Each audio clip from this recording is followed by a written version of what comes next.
नमस्कार। आज मी तुम्हाला उपवासासाठी खाल्ला जाणारा वरईचा भात आणि शेंगदाण्याची आमटी याची रेसिपी दाखवणार आहे। सुरुवातीला आपण वरईचा भात करून घेणार आहोत। 1 चमचा तूप,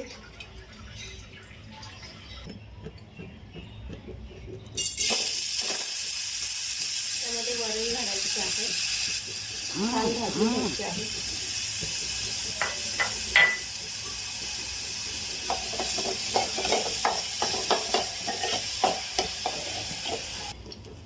मी इथे 1 कप वरई घेतली, स्वच्छ धुवून घेतली आहे। 1 कप वरईसाठी आपल्याला 2.5 कप पाणी घ्यायचं आहे गरम करून। यामध्ये तुम्ही जिराही घालू शकता। फोडणी करताना भाजला आपण पाणी घालणार आहोत।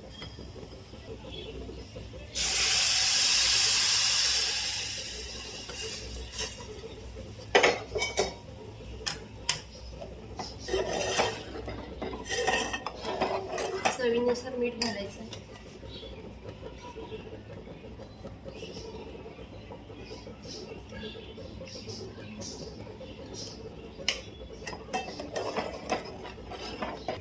आता आपल्याला शिजवून घ्यायचं।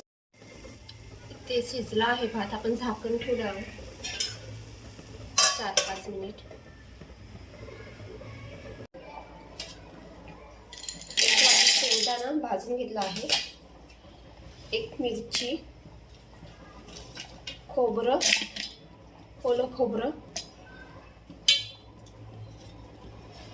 आलं, हे पाणी घालून वाटून घ्यायचं, मिक्सरला बारीक करायचं आहे।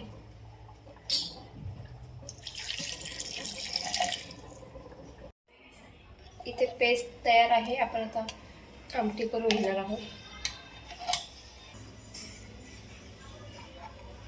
1 चमचा तूप, जिरं, कढीपत्ता, उकळलेला बटाटा आहे, थोडा कुस्करून घालणार आहे, परतून घ्यायचं आहे। यामध्ये तिखट घालायचं आहे। तुम्हाला तिखट चालत नसेल तर तुम्ही मिरचीला ठेचा घालू शकता। 1 चमचा तिखट, यामध्ये आता पेस्ट घालायची आहे।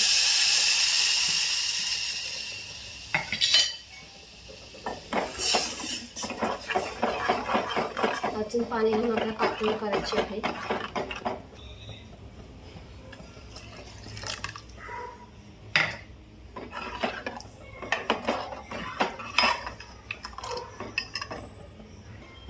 चवीनुसार मीठ घालायचं आहे, 1 चमचा।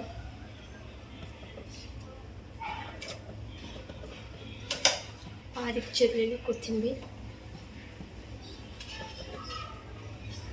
त्याला छान उकळी देऊ द्यायची आहे।